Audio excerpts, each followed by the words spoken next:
अस्सलाम वालेकुम नाज़रीन, मैं हूं डस्का न्यूज़ से आपका मेज़बान मियां शाजिब रज़ा और आप देख रहे हैं डस्का न्यूज़। इस वक्त मैं डस्का थाना 17 के इलाका मरहाना में मौजूद हूं, जहां की एक वीडियो वायरल हुई है जिसमें एक लड़के को तशद्दुद का निशाना बनाया गया, उसके बाल भी काटे गए, जिसकी FIR थाना 17 में दर्ज की गई।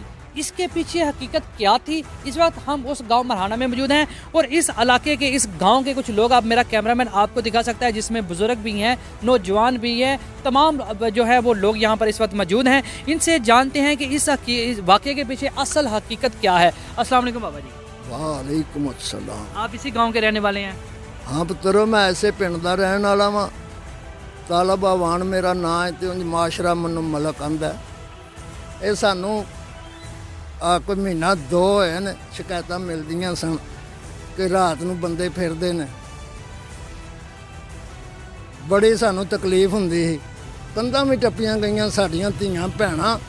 असीं किसे दा नां नहीं लेना चाहते, लेकिन पिंड वालियां ने फिर तगड़ाई कीती ते आ जेड़ा वीडियो जिहड़ी आंदे ने वायरल शैरल होई है, ये हो गई। ये जनाब ये मौके ते फड़िया गया, उन्हां बेचारियां दे घर टप्पिया। हाँ जी, ते आ मुंडियां ने बिल्कुल सही काम कीता, इन्हां कोई गलत नहीं कीता। बहरहाल गल मुखसिर मैं करना कि पिंड दी इज्जत दा मामला सी कि इन्हां मुंडियां ने चंगा कीता कि होर भी चौवां नूं कंन हो जाणगे कि इस पिंड जिहड़ा ना भाई जागदा है। जी नाज़रीन, ये बुजुर्ग हैं जिनका कहना है कि इन्होंने इस गांव में ठिकरी पैरा लगाया हुआ था। कुछ ऐसे अफराद थे जो इस गांव में दाखिल होते थे और कुछ फैमिली को हरासा करते थे। जब इनको ऐसी शिकायत आई तो इस गांव के जो लड़के थे, इन बुजुर्गों ने उनको ठिकरी पैरा लगाने के लिए कहा और उन्होंने पैरा लगाया हुआ था। ये हमारे साथ एक और बुजुर्ग यहाँ पे मौजूद हैं, इनसे भी जानते हैं ये इस बारे में क्या कहते हैं। पर जो किया मुंडिया ने सही किया। असी ये ठिकरी पैरा लाया ही, मुंडिया ने फड़िया इन्हों और फड़ के दे कुछ जो भी होया सही होया। अच्छा, ये मुझे बताइएगा कि वो जो बंदे हैं वो किसके घर में दाखिल हुए थे?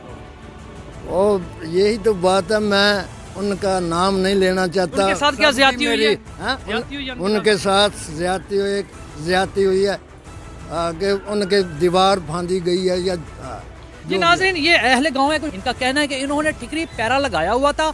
जब वो लड़के गांव में दाखिल हुए और उन्होंने घर में दाखिल होने की कोशिश की तो उस घर से चीखों पुकार की आवाज़ आई और जो ठिकरी पहरा गांव में लगाए हुए अफराद थे, उन्होंने उन अफराद को पकड़ लिया और उन्होंने उनको तशद्दुद का निशाना बनाया। इन बुजुर्गों का कहना है, अहले गाँव का कहना है, इन्होंने अपनी इज्जत को बचाने की खातिर जो किया वो ठीक किया। आइए हम चलते हैं उस घर में, देखते हैं जिनको ज्यादती का निशाना बनाने की कोशिश की, जिसकी बेटी को ज्यादती करने की मुलजमान ने कोशिश की, जिनके घर में वो छलांग कर अंदर जाने की उन्होंने कोशिश की और चीखों पुकार हुई, वो घर वाले क्या कहते हैं। जी हम बिल्कुल उस घर में आ चुके हैं जहां पर जो वो ओबाश लड़के थे, गुंडे थे, जो दूसरे गांव से इस घर में दाखिल हुए और इस घर में जो है वो उन्होंने क्या किया। ये वो घर की खातून है, इनसे जानते हैं कि ये उस रात वाकया क्या पेश आया। जी बताइएगा। मेरिया बेटियां दूसरे कमरे सुतियां सन, काम करदियां हन पियां ते दरवाज़ा खुला रह गया, सुतियां गुंडे आए ने अंदर, उन्होंने बच्ची नूं धमकाया है, डराया है, चीख की। असीं उठ के दूसरे कमरे से आए, उन्हें पिस्टल तान लिया मेरे खामन से भी। उन्हें कहा कि भाई मैं ज्यादती करनी है, उन्हें बच्ची ने इस तरह करना है, धमकाया है उन्हें बड़ा जिया। बाहर सारे फिर बच्चे इकट्ठे हो गए, वो सानू नहीं पता उन्हें की नहीं। क्या हुआ था बेटा? उस रात को हम लोग सारे अपने अपने कमरे में सोए थे, हम सभी बहनें सोई थी, दरवाज़ा हमारा खुला रह गया था। तो पता नहीं बाहर से गुंडा को लड़के आए थे, तो वो हमारे ऊपर पिस्टल तान ली थी उन्होंने।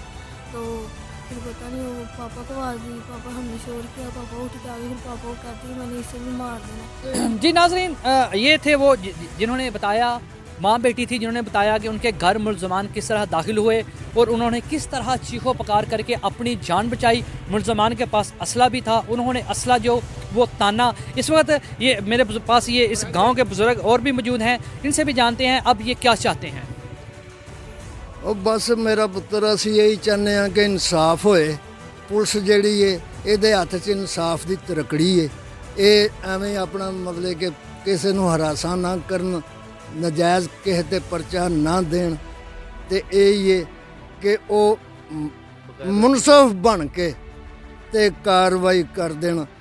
ਅਸੀਂ ਰਾਜ਼ੀ ਹਾਂ, ਅਸੀਂ ਪੁਲਿਸ ਨਾਲ ਵਿਗਾੜ ਨਹੀਂ ਚਾਹੁੰਦੇ। ये आप क्या कहेंगे इस हवाले से? मैं इस बारे में यही कहूँगा कि देखें, जिस तरह सारे गांव के मोजिज़ शहरियों ने और मोजिज़ जो भी हमारे बुजुर्ग हज़रात हैं उन्होंने बताया आपको कि एक ज़्यादती हुई है, और हमारी फिर भी आला काम से यही गुजारिश है कि जो बगैरत इस तरह की हरकत कर रहा है उसको अभी तक इन्होंने ना कोई दरख्वास्त पे अमल दरामद करते हुए उसको गिरफ़्तार किया है, ना उस पर कोई पर्चा काटा है। और इस गांव के मुख्तलिफ़ ज़राए से और मुख्तलिफ़ लोगों से पता चला है कि इस गांव के ना 7 जो है ना बेचारे मजलूम लोगों के नाम नाजायज़ कोई ज़ाती दावत या किसी भी बिना पे इन्होंने डाले हैं। तो हमारी आला काम से फिर इस गांव की जानिब से भी गुजारिश है कि इस बात पे नोटिस लिया जाए और आवाम को गुमराह ना किया जाए, हकीकत से आगाह किया जाए कि बेसिकली ये वीडियो है क्या। जी नाज़रीन, अहले गांव का कहना है कि जो आपके सामने सब कुछ दिखाया, बोला, सुना गया कि वो किस तरह कुछ लड़कों का गैंग था जो इस गांव में दाखिल होता था और घरों में दाखिल होता था और फैमिलियों को हरासा करता था। उनके पास असला भी होता था। इन लोगों ने ठिकरी पहरा लगाने के बाद उनको पकड़ा और पकड़ने के बाद उनको तशद्दुद का निशाना बनाया। पुलिस की जानिब से जो है ये गाँव वाले जिन्होंने अपने गाँव की इज्जत बचाने के लिए ठिकरी पहरा लगाकर मुलजमान को पकड़ा, उनके खिलाफ तो मुकदमा दर्ज कर लिया। लेकिन वो जिनके घर दाखिल हुए, जिस घर में दाखिल होने की उन्होंने कोशिश की, जिन घर में इज्जत लूटने की कोशिश की, उनकी जानिब से किसी किस्म की पुलिस की जानिब से कार्रवाई नहीं हुई। इन्होंने अपील की है कि उस मुलजम को जो है उसके खिलाफ कार्रवाई की जाए और जो जिन लोगों ने अपने गांव की इज्जत बचाने की कोशिश की है उनको इंसाफ फराहम किया जाए। इसी के साथ मैं इजाज़त चाहूँगा। डस्का न्यूज़ टीम के साथ मियां शादी ब्रदर, डस्का न्यूज़, डस्का।